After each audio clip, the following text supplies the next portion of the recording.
आपको और हमारे जीवन का आगे मुक्ति का आंदोलन जो था वो हो सकता है। और उसके लिए बाबा साहब ने 3 जो रास्ते बताए, वो था जनबल यानी संख्या बल, दूसरा था मन बल यानी मनोबल, और तीसरा था जिसको कहते हैं कि वोट की ताकत। तो बाबा साहब ने कहा कि हमारा मनोबल तो इतना डाउन किया गया, हमको अछूत बनाया गया, तमाम तरीके से यातनाएं दिया गया, गले में मटका, कमर में झाड़ू बांधा गया, तमाम तरीके से जातिगत पेशा अपनाने के लिए मजबूर किया गया।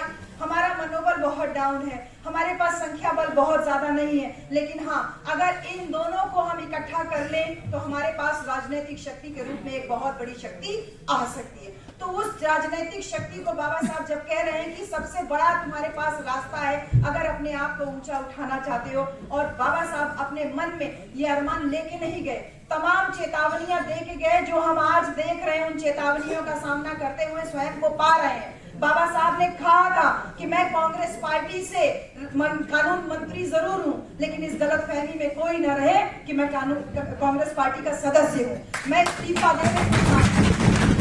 समाज की उन्नति के लिए इस्तीफा दे सकता हूं, लेकिन समाज के जो हितों के साथ में कभी समझौता नहीं कर सकता। और इसीलिए वो चेतावनियां आपके और हमारे लिए दे करके गए, जो समाज आज इधर उधर डोलता हुआ दिखाई दे रहा है। साफ साफ कहा था बाबा साहब ने कि कांग्रेस और अन्य समाजवादियों के दल में जाकर के आप अपने कद को नहीं बढ़ा सकते, क्योंकि कांग्रेस अपने आप में इतना विशाल संगठन है कि वहां पे आपको तत्कालिक लाभ के लिए छोटा मोटा पद दे करके वो आपको संतुष्ट तो कर सकते हैं, लेकिन लॉन्ग टर्म में आपके समाज का बहुत बड़ा नुकसान कर देंगे। आपको आपकी मुक्ति के लिए अपना दल बनाना पड़ेगा। और बाबा साहब ने शेड्यूल कास्ट फेडरेशन बनाया था, और इसीलिए उन्होंने कहा था कि हमें अपना नया मकान बनाने की जरूरत नहीं, जो मकान हमने बना के तैयार किया है, इस मकान को मजबूत करने में हमको अपनी एनर्जी लगानी है। बाबा साहब अपना ये सपना लेके दुनिया से चले जाते हैं, मान्यवर कांशीराम साहब आते हैं और इस सपने को पूरा करने के लिए सरकारी नौकरी से जब इस्तीफा देके हमारे आपके बीच में आते हैं, तो बाबा साहब की वही चेतावनियां लेके आते हैं कि कांग्रेस पार्टी एक जलता हुआ घर है, ये समाजवादियों का जो संगठन है ये एक झुंड है जो आपको बहला सकता है, आपको बरगला सकता है। उसका एकमात्र उद्देश्य आपका वोट लेना है, आपको भागीदारी, आपको हिस्सेदारी नहीं देना है। और इसका हमने प्रत्यक्ष उदाहरण अभी 21 अगस्त को जो एक बड़ा आंदोलन हुआ भारत बंद के रूप में, आरक्षण में वर्गीकरण का जो माननीय सुप्रीम कोर्ट का फैसला था, हमने देखा कि तमाम लोग जो बहक गए थे, उस बहकावे में आकर के जो तमाम लोगों ने इधर उधर वोट किया, और जब आरक्षण में वर्गीकरण का फैसला 3 अगस्त को आया तो मुंह में दही जमाए हुए तमाम सांसद संसद में बैठे हुए थे, किसी के भी मुंह से आवाज नहीं आई। तो बाबा साहब और माननीय कांशीराम साहब की चेतावनियां आज हमको जगाने के लिए काफी है। बाबा साहब, माननीय कांशीराम साहब के सामने बहुत अवसर आए कि वो बिक जाते, आगे बढ़ जाते, लेकिन माननीय कांशीराम साहब भी नहीं पीछे हटे। बाबा साहब तो इस सपने को दिल में दुखते हुए रोते थे, और जब उनसे उनके सचिव ने नानक रत्तू ने ये बात कही कि आप क्यों रोते हैं बाबा साहब, तो वो यही बात उनसे कहे कि रत्तू, मैंने बहुत मुश्किल से समाज की इस सुरक्षा के लिए एक बड़ा सा तंबू मैंने खड़ा किया था, संविधान रूपी तंबू खड़ा किया था। आज जब मैं पीछे मुड़ के देखता हूँ कि समाज का काम करने के लिए मैं लोगों के पास जाता हूँ, तो कोई कहता है आज संडे है, कोई कहता है अभी मैं बीमार हूँ, कोई कहता है मैं थोड़ा अपने परिवार के साथ समय बिता लूं, तो इस तंबू का बम्बू बनने के लिए मुझे समाज का कोई व्यक्ति तैयार नहीं दिखाई देता। मेरा शरीर जर्जर हो चुका है, मुझे बीमारियों ने घेर रखा है, मैं किसी भी वक्त इस दुनिया से चला जा सकता हूँ।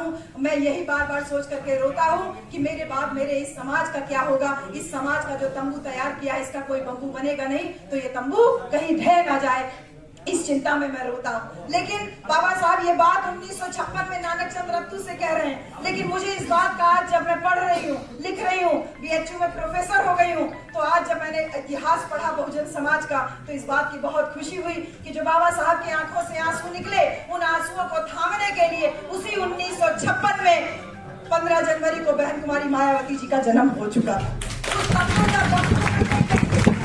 कुमारी मायावती जी का जन्म हो चुका था, और अभी 30 नवंबर को माननीय बहन जी ने हम सब लोगों को लखनऊ के प्रदेश कार्यालय में मीटिंग के लिए बुलाया। बहन जी के चेहरे पे वो चिंता साफ तौर पे दिखाई दे रही थी, साफ तौर पे दिखाई दे रही थी, जो समाज का आज उनको भी वही लग रहा है कि समाज का अकेला वो वो तंबू का वो बम्बू खड़ी हुई है, एक मजबूत स्तंभ के रूप में बहन कुमारी मायावती जी खड़ी हुई हैं। जो बाबा साहब ने कहा था कि मैं मिट्टी का ढेला नहीं हूँ जो नदी के बहाव के साथ बह जाऊंगा, मैं वो मजबूत चट्टान हूँ जो कि नदी के बहाव को भी मोड़ सकती है। और बहन कुमारी मायावती जी वही मजबूत चट्टान के रूप में आज आपके और हमारे बीच में है। 30 नवंबर को उनके चेहरे के जो भाव थे, मेरा तो पूरा समय खाली बहन जी को निहारते ही बीत गया। उन्होंने जो तमाम बातें कही वो चिंता आपसे यही कह के साझा करके अपनी बात खत्म करूंगी कि कुछ लोग बहन जी के नॉलेज में सब कुछ है। हमारे मन में जो तमाम प्रश्न उठते हैं उन तमाम प्रश्नों के जवाब बहन जी अपने आप से स्वयं से ही देना शुरू कर देती है। और अंत में बहन जी ने यही बात बोली कि जो बाबा साहब इतना संघर्ष किए कि उनको कमरा नहीं किराए पे रहने के लिए मिला, बड़ौदा के महाराज के यहाँ से नौकरी से इस्तीफा देके उनको जाना पड़ा, रात भर सड़क पे बितानी पड़ी, लाठी डंडे का सामना करना पड़ा। जो संघर्ष बाबा साहब ने किया उसका 1% संघर्ष भी आप और हम नहीं कर रहे। जब बहन कुमारी मायावती जी के मुखार बिंदु से ये बातें 30 नवंबर को हम लोगों ने सुनी, 15 मिनट तक बाबा साहब के जीवन पे उन्होंने अपनी बात जब इस बात के लिए कहा कि हम सबको पता है कि कुछ लोग गड़बड़ियां करते हैं संगठन में, तो ऐसा नहीं है कि मेरे नॉलेज में नहीं है, मुझे भी जानकारी है। लेकिन बहन जी ने एक व्यक्ति के जवाब में ये बात कही कि देखो, खराब काम करने वाले लोग भी दुनिया में हैं और अच्छा काम करने वाले लोग भी दुनिया में। ये तुम्हारा दायित्व है कि अगर तुमको लगता है कि तुम ठीक काम कर रहे हो तो तुम अच्छा काम करो, जिससे कि खराब काम करने वाला नीचे हो जाएगा और अच्छा काम करने वाला ऊपर हो जाएगा। जीवन को उस बात को बहन जी ने जब कोट किया कि जब उन्होंने इतना मुश्किलों का सामना किया तो तुम और हम, हमारे बीच में 2-3-4 चमचे दलाल जो पैदा हो गए हैं उनसे विचलित होने की जरूरत नहीं। ये एक बहुत बड़ा संदेश था हमारे उन तमाम साथियों के लिए जो अपने तत्कालिक लाभ के लिए थोड़ा सा एक टिकट मिल जाए, थोड़ा सा एक पद मिल जाए, किसी की पिछलग्गू बनने में, किसी की चमचागिरी करने के लिए पीछे लगे रहते हैं। लेकिन साहब की चेतावनी थी कि जैसे भगोने में चम्मच का काम होता है भगोने को खाली करना, और जिस दिन भगोना खाली हो जाता है चम्मच उठा करके फेंक दिया जाता है। तो चम्मच की हैसियत तभी तक है, चमचे की हैसियत तभी तक है जब तक आपके समाज में आपका एक बड़ा संगठन बहुजन समाज पार्टी के रूप में विद्यमान है।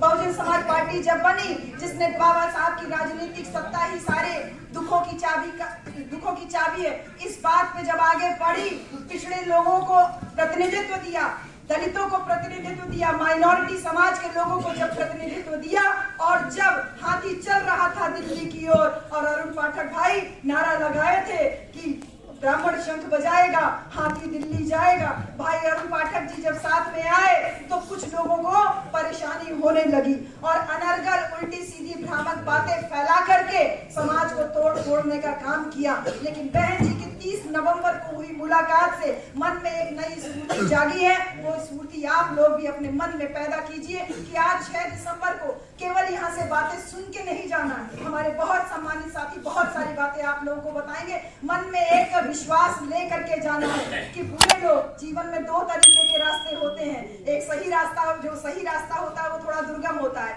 थोड़ा परेशानी भरा होता है, और दूसरा रास्ता जो सीधा होता है, सरल होता है, जो आपको चमचागिरी की तरफ लेके जाता है। तो आपको तय करना है कि जो थोड़ा मुश्किल रास्ता है लेकिन आपको शासन सत्ता की बागडोर की तरफ ले जा रहा है, जहाँ पे आपका सम्मान है, जहाँ पे आपका प्रतिनिधित्व है, जहाँ पे आपके बहुजन महापुरुषों की विचारधारा स्टैब्लिश है, वहां पे आपको लेके जाना है। नहीं तो आज देखिए जहाँ पे बाकी सारे नेता दिन पर दिन बूढ़े होते जा रहे हैं, बाबा साहब डॉक्टर अंबेडकर दिन पर दिन जवान होते जा रहे हैं। अगर नहीं होता तो विचारों से डर है बाबा साहब के, तभी उंगली तोड़ी जा रही है। विचारों से डर है बाबा साहब के कि जिनको कानून मंत्री ना बनने के लिए रोका गया, जिनको संसद भवन में ना जाने के लिए रोका गया, संसद का सदस्य ना बनाने के लिए तमाम एड़ी चोटी लगाई गई, जिनसे 2 वोटों का अधिकार छीन लिया गया पूना पैक्ट के माध्यम से, ऐसे बाबा साहब को आज भारत सरकार खुद अडॉप्ट कर रही है और घोषणा की है कि 26 नवंबर से लेकर 26 जनवरी तक संविधान दिवस मनाएगी। तो इसमें इस बहुजन समाज की जीत है और बहुजन समाज पार्टी की जीत है। ये बहुजन समाज पार्टी की देन है कि जिन लोगों को बाबा साहब के नाम से नफरत थी, आज वो बाबा साहब के न केवल तस्वीरें लगाने के लिए मजबूर हैं, बल्कि उनके सामने हाथ जोड़ के नतमस्तक होकर के ये कहने के लिए मजबूर है कि मैं आज प्रधानमंत्री या मुख्यमंत्री बन पाया तो डॉक्टर अंबेडकर की वजह से बना।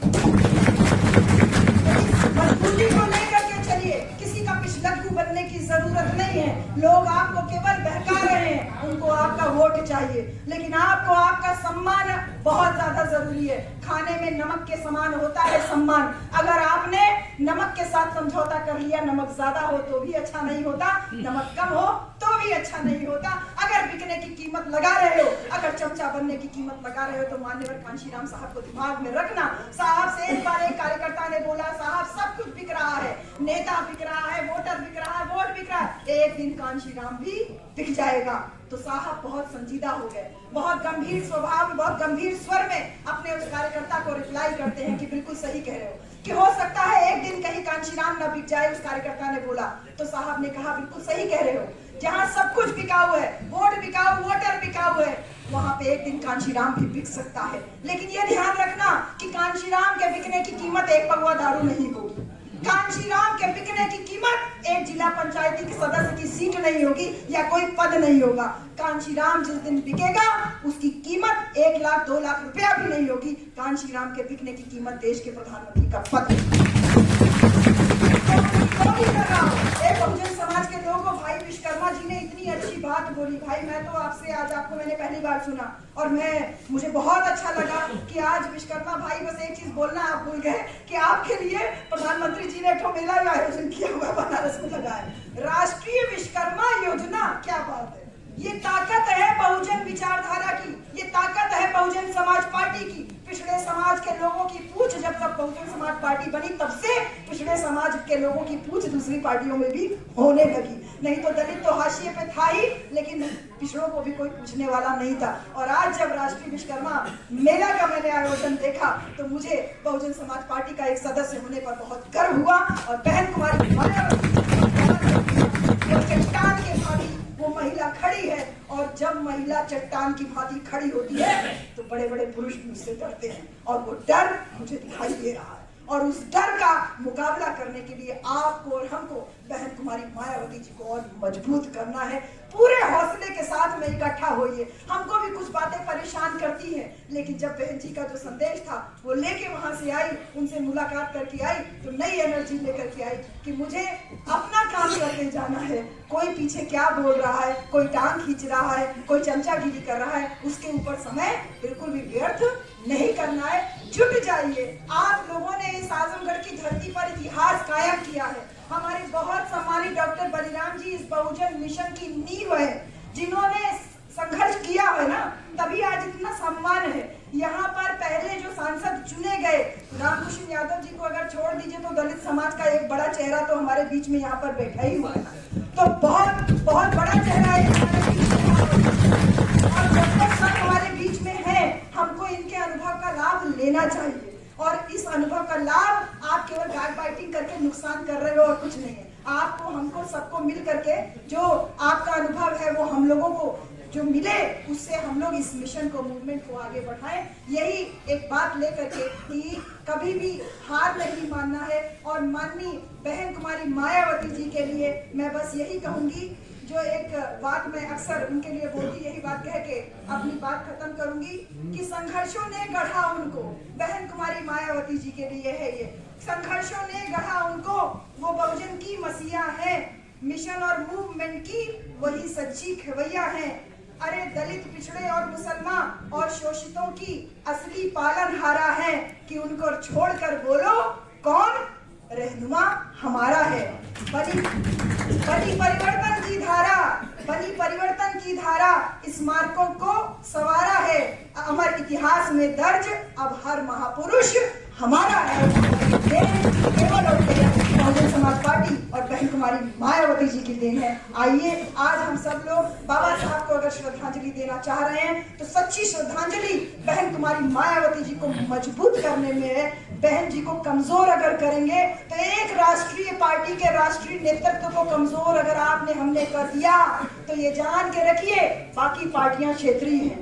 बाकी पार्टियां एकदम जो नया नया खिला हुआ एक पौधा होता है ना, जिसको कभी भी कोई भी अपने पांव से कुचल सकता है, बाकी जो नए नए दल बनवाए जा रहे हैं इनकी हैसियत उसी के बराबर है। तो बहुजन समाज पार्टी अगर मजबूत रहेगी तो आपसी लड़ाई हम लोग कभी और निपटा लिया जाएगा, घर की लड़ाई को बाद में निपटा लिया जाएगा। अभी जो बाहरी लोगों से हमारे इस मिशन को, इस बहुजन मिशन को खतरा है, उस खतरे को रोकने के लिए आइए हाथ बढ़ाइए।